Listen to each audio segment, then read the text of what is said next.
hemorrhagic disorder, for example, with hemorrhage from gingiva or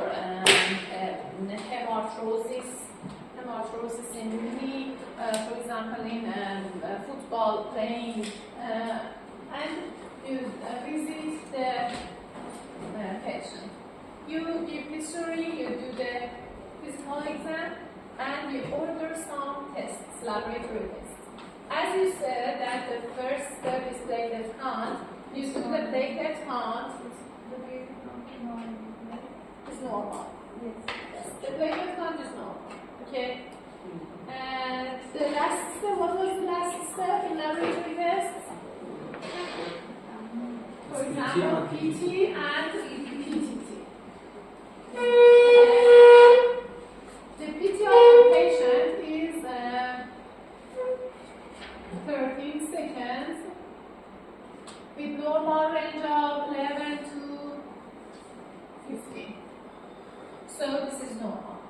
And the PTT time is, for example, 68 seconds with normal of 25 to 40 seconds. What do you think about this patient? What do they do in the next step, and what's your comment? We have a disorder in interesting gas gate. Intrinsic. He has the disorder in intrinsic pathway. Thank you. And what is the next step for you? And what is your diagnosis? Intrinsic pathway has many, can have many disorders. Which one is common, or which one is more probable for you in this patient?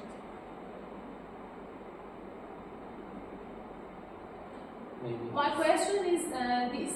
You want to know the exact disease of the patient, okay, to do an effective procedure. How do you get this, or how do you go to the diagnosis? The 11th one is of disorder, and the 11th one. 11. Why do you say 11? Why not 12? Why not 9? The doctor said, when I asked the question in the previous session, the doctor said in laboratory tests we order the coagulation factors. We can, in laboratory tests, we can measure the quantitation of the factors. For example, I can do factor 9 quantity or activity, factor 8, factor 10, factor 12. But these tests are very costly, expensive, and we don't. And they are not accessible in most laboratories. So we do these tests after some primary investigations, evaluations. Okay. When I do these simple laboratory tests, I have normal data, normal PT, and a prolonged PTT in a little boy with hemorrhagic disorders. After history and physical exam, for example, in Iran, first of all, I suspect 2 factor 8 deficiency. What do we call the disease in factor 8 deficiency? What's the name of the disease? You know? Hemophilia? Hemophilia. Okay? When a patient has hemophilia, usually he's a boy, he's a young boy, and he has factor 8 deficiency. Factor 8 has a role in intrinsic pathway. So in laboratory tests, you see like this picture. Okay, so in the next step, you may order factor 8 assay in this patient. This is another lab test that you don't order it at the first time, at the first presentation. Okay? Because they don't have this test in many laboratories, and this is a special test and expensive test. Okay. Do you have any question? So you can understand from the simple test, you can suspect some diseases and do additive tests and procedures. So if the boy, for example, was older in age, does that affect the disease? He may have factor 8 deficiency. But if you get history, he says that I didn't have any hemorrhagic disorder in childhood, for example. You don't suspect to factor 8 deficiency at the first. Okay, other tests you may order for him. Many diseases are contained in this topic, but I exampled for you the common disorder. Okay, I wanted you can interpret tests and disorders. Okay. Another scenario, for example, I have a 60 years old woman with hemorrhagic disorder. I do platelet test in CBC is normal. I do PT, that is high, and I do PTT, that is normal. What do you think? What do you? Extrinsic factors. Extrinsic factors. Okay. Extrinsic factor. Which factor do you mean? In extrinsic pathway. 7. Factor 7. He says that we may have dysfunction or deficiency in factor 7. Okay. Doctor, I have a question. A patient, a woman in 60 years old, you think that has a genetic disorder in factor 7? Genetic disorder.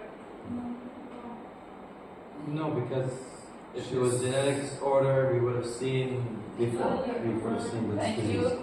This is not probable, not probable. Okay.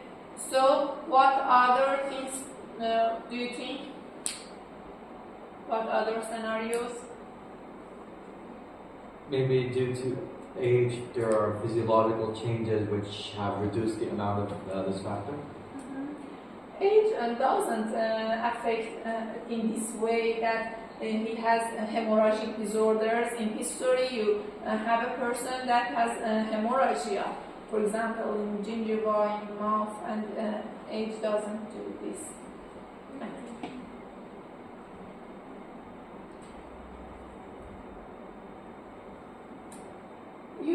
I think that it's not a genetic disorder because he has vitamin K deficiency. Yes.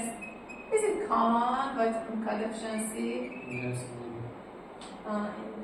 No. Some people they have malnutrition or starvation. Yes. It's not common, but it may happen. Okay. Deficiency from the nutrition is not very common in general population, but it may happen. Thank you. But the thing that is more common than vitamin K deficiency is that you get the history of this patient and she says that I had a CABG, you know, the open heart surgery, CABG for example, because of my coronary disorders last year. And when you get the drug history of the patient, she says that after the coronary disorder, I use warfarin. It's more common for a patient in this scenario, okay? I get warfarin, it antagonizes the vitamin K, it affects more probably factor 7, and these patients have a prolonged PT. You should know that these patients with coronary diseases, coronary heart diseases, get warfarin, and the physician wants to prolong the PT with the consciously. The physician wants to prolong because the physician wants to inhibit clotting in coronary arteries. Okay. They want to prolong a little the PT time, but sometimes, for example, the patient should get half of the drug, she eats the total drug, okay? So the PT goes more prolonged than what the doctor wants, okay? This is abnormal. So I want to say you that with history, physical exam, and some simple laboratory tests. These laboratory tests are not expensive or not inaccessible. They are very simple, and you can understand with them some diagnosis of the patients. Okay, history, warfarin, and the tests confirm this diagnosis that warfarin. So in this patient for hemorrhagic disorder, you should adjust the warfarin. If you adjust, this is enough. Okay?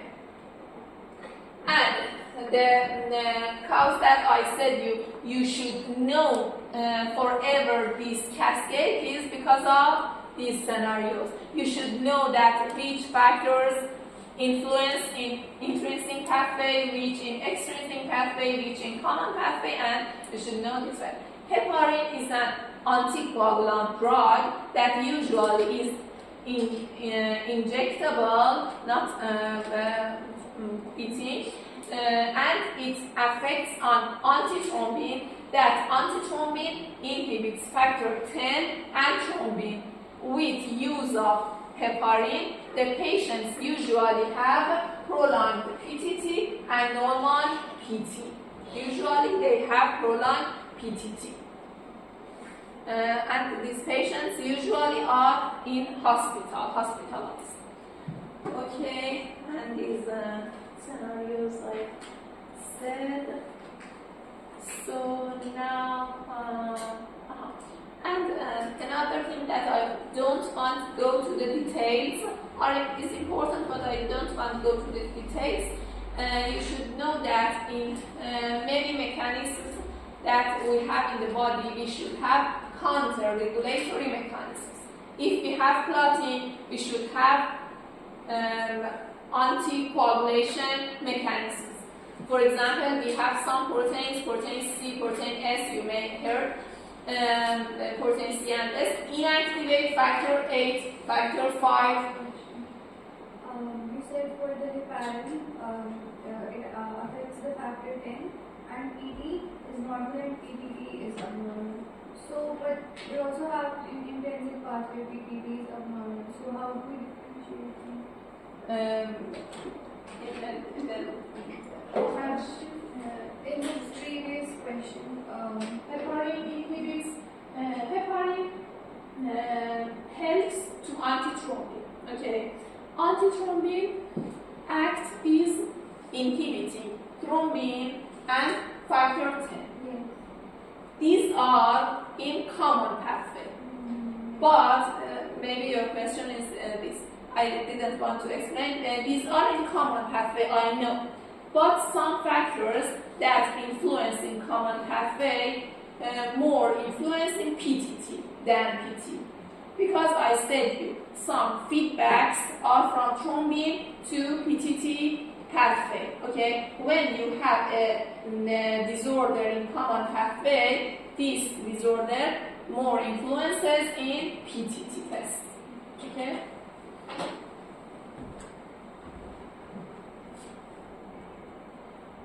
Okay, you should know that we have some proteins, for example, C and S, to inactivate 5 and 8.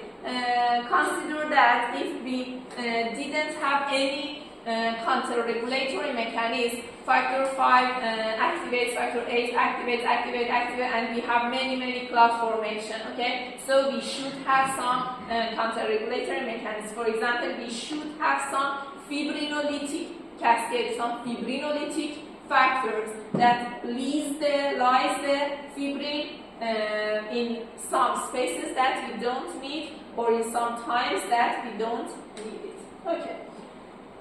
You learned about PTT, you learned about PT test, and you should only know that INR is a formula that comes from PT and helps to interpret better the tests. I think I don't want to say the details.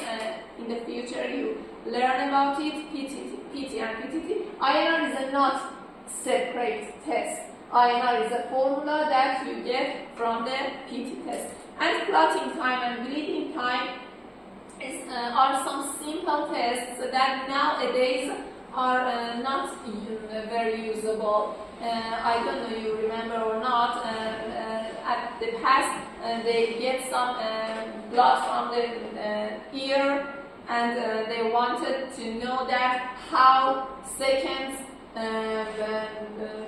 is to stop the bleeding. Okay, they are not usable tests. PT and PTT are the most important coagulation tests. Okay, do you have any question?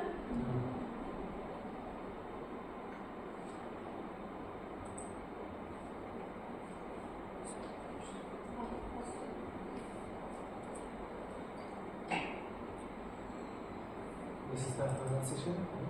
Final session.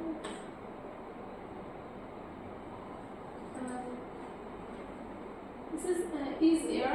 The second session was more understanding, but these are easier. Okay.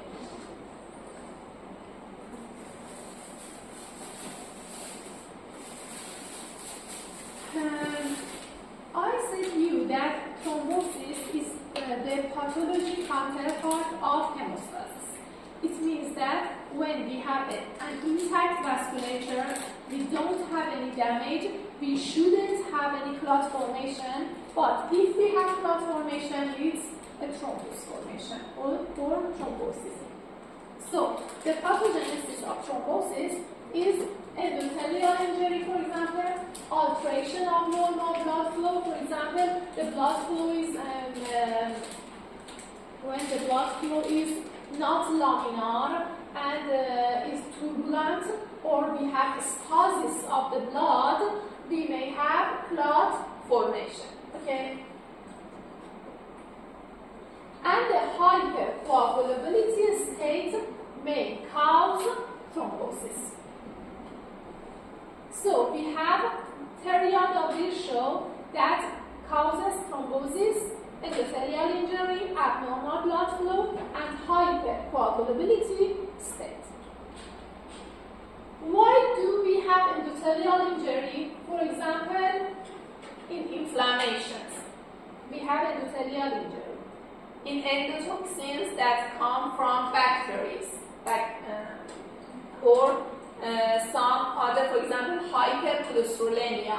When a patient has hypercholesterolemia, he has endothelial injury, and you know that these people are at risk of coronary artery clot formation, okay, because of hypercholesterolemia, for example, or cigarette smoking.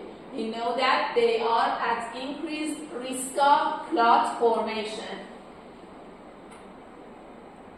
When we have stasis or turbulent blood flow, for example, in some diseases, we can have the high risk of clot formation or thrombosis.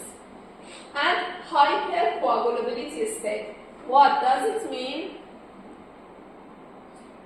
We can have primary or genetic or secondary or acquired hypercoagulability state.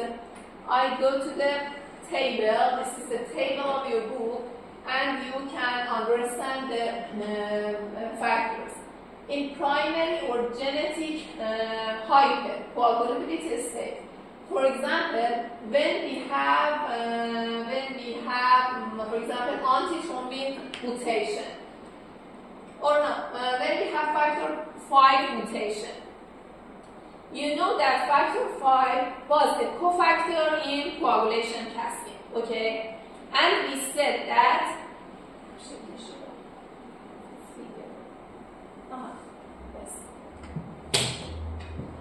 please see here, you have factor 5. Factor 5 should have a role in activating factor 10. We have activated protein C. I said you that protein C is an anticoagulant factor. Protein C should attach to factor 5 to degrade the factor 5, to inactivate factor 5. Okay? If we have a mutation in factor 5, what happens? The protein C cannot act on factor 5. Cannot inactivate factor 5. So we have an activated factor 5. So this mutation causes more activation of factor 5. So we have clot formation, we have thrombosis. The people that have this deficiency, this genetic disorder, usually are some women that in pregnancy we understand this disease. How? Because of recurrent abortions. The fetus dies. Okay, abortion. The fetus dies in pregnancy because they are at increased risk of clotting. For example, in placenta, they form clot, and the fetus dies in the first weeks of gestational age. For example, in 1 month, in 2 months, the fetus dies. Usually, they don't have any other complications in their life.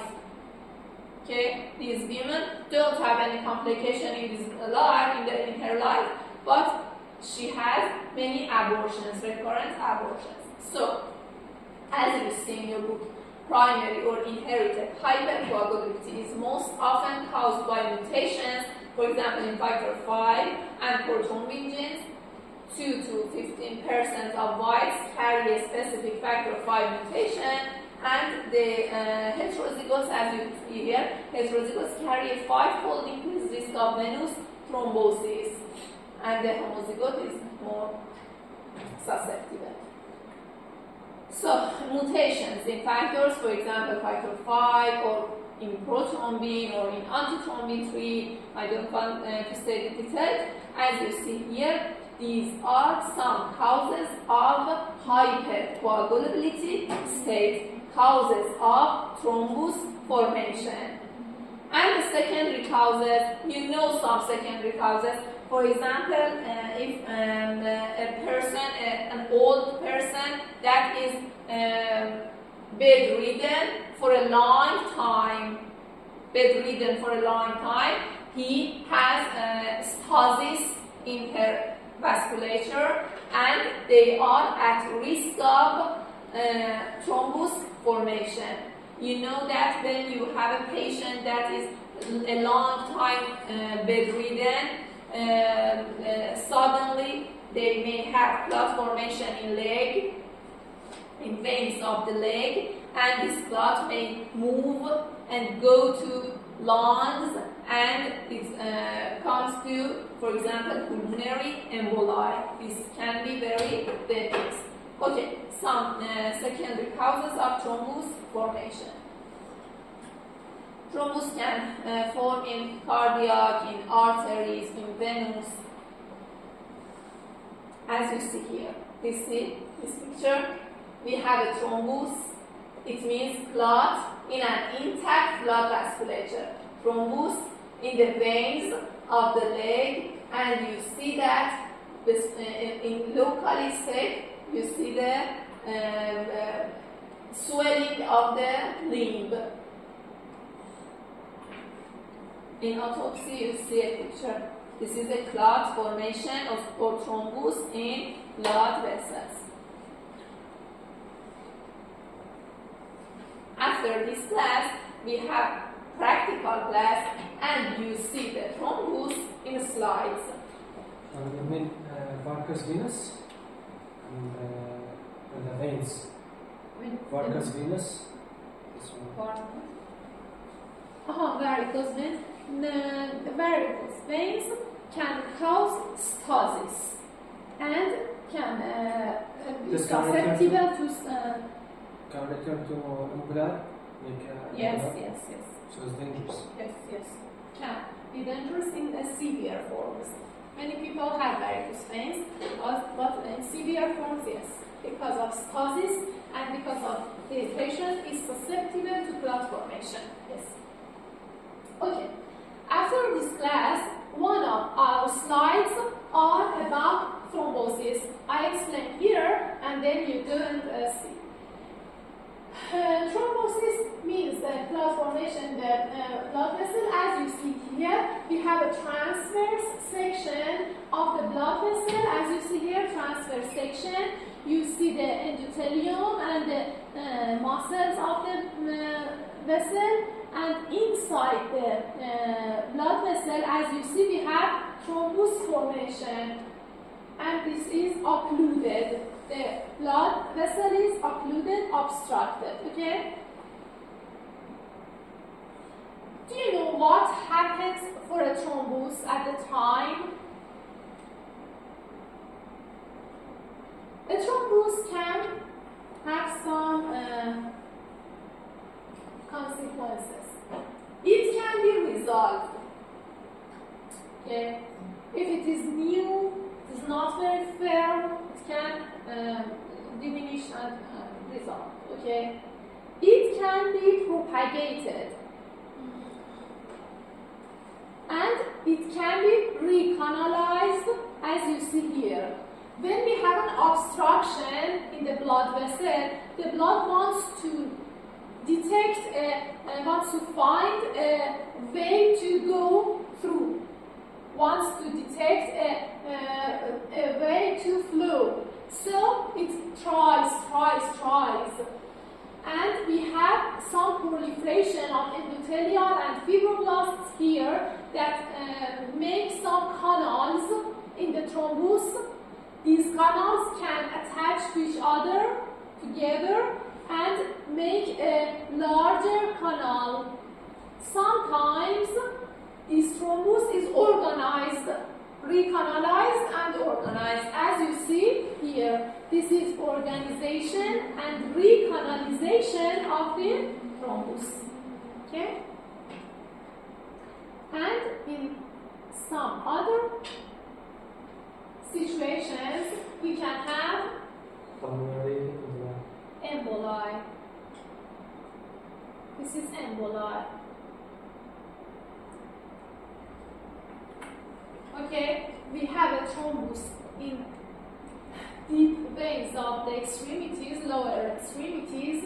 It moves and goes to other branches of blood vessels, for example, in pulmonary tissue or other tissues, or brain or other tissues. Okay, this can be very dangerous because if this thrombus goes to, for example, some main branches of the pulmonary veins or arteries, it can cause dyspnea and sudden death. So, an embolus is a detached intravascular solid, liquid or gaseous mass that is carried by the blood from its point to origin to a distant site. Okay? You're very tired. I know. Yes. I know. Okay. Please pay attention. It's not very long. Okay. You should know that emboli can be solid, gaseous, liquid. So we have thromboembolism, we have fat embolism, we have air bubble embolism, cholesterol emboli, tumor fragment emboli, foreign body emboli. But usually and commonly we have thromboembolism because a piece of thrombus is detached and moves to the vasculature. As you see here, this is thrombus in the deep veins of the lower extremities. It goes to other parts. Pulmonary thromboembolism in greater than 95% of cases originate from deep leg veins proximal to the popliteal fossa and fragmented thrombi from DVTs, deep vein thrombosis. You will hear DVTs commonly. DVTs, deep vein thrombosis. First of all, we have DVT, then we have emboli, pulmonary emboli. Okay? And you know that depending on size, a pulmonary embolism can occlude the main pulmonary artery lodged at the bifurcation of the right and left pulmonaries and can cause to sudden death.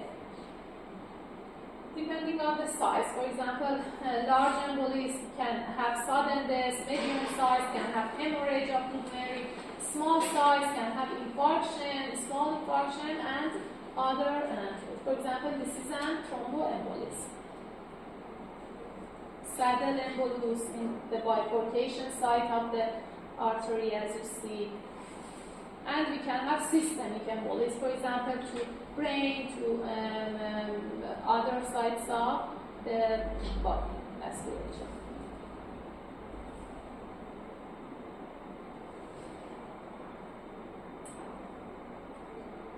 I talk about about the fat embolism. As you see, I give you some scenario. Please imagine a young man without any previous diseases have a severe car accident and has many fractures and goes to hospital. The orthoped fixes his fractures, his bone fractures, and he goes to department and to hospital. He's hospitalized. He's somehow good and he becomes better in the 2 or 3 days later. And suddenly, at the, for example, 3rd day of the hospitalization, he has sudden dyspnea, tachycardia, rush, and some manifestations like this. And he, unfortunately, after few hours or few minutes, the patient dies. What do you think was your differential diagnosis about this patient? When he get a fracture, some pieces of bone marrow interstitial blood circulation, veins make embolism. Thank you. Okay, this is a scenario of a fat embolism. As you see here, when we have the fracture of long bones, in long bones you know that we have many fat in bone marrow. In long bones the fat comes to the damaged vessels, veins, and goes to other parts of the body, for example, pulmonary tissue. So the scenario is like this. A minority of patients develop a symptomatic fat embolism syndrome characterized by pulmonary insufficiency, neurologic symptoms, anemia, thrombocytopenia, diffuse petechial rush. It is fatal in 10% of cases. Clinical signs and symptoms appear 1 to 3 days after injury at the sudden onset of tachypnea. As the sudden onset of tachypnea, dyspnea, tachycardia, irritability, and it can progress rapidly to delirium or coma. It is a scenario of fat embolism. Is there a protocol to inhibit that lateral friction? Yes, they should consider this from the first, from the beginning of the hospitalization. Yes, they have protocols and it shouldn't happen, but maybe it happens and done.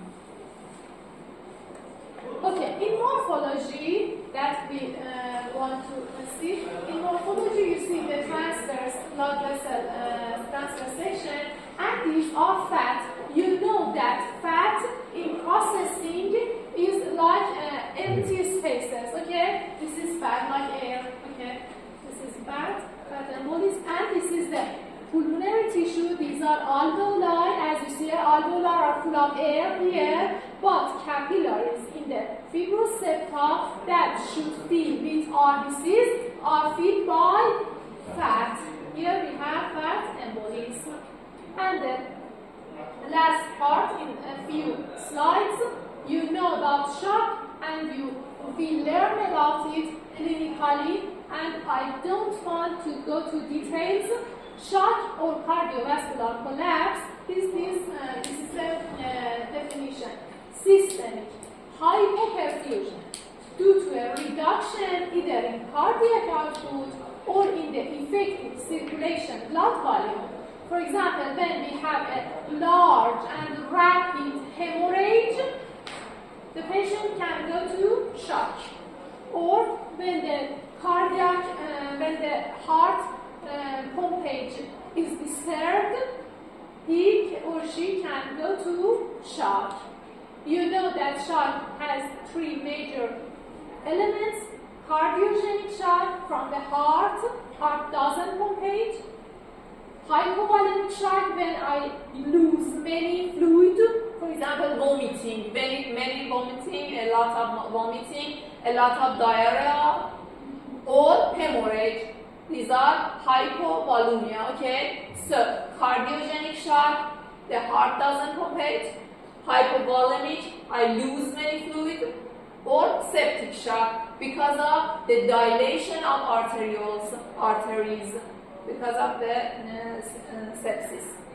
And less commonly, neurogenic shock, anaphylactic shock, and other causes. Why do we have cardiogenic shock? You know, arrhythmia, cardiac component, myocardial infarction, and other. Why do we have hypovolemia, fluid loss, hemorrhage, vomiting, diarrhea, burns, trauma, and other, and septic shock? And the clinical consequence may be fatal, may damage to tissues, you know this. For example, in brain we have ischemic encephalopathy, in heart we have widespread coagulation, in lungs we have damage of lungs and other damages.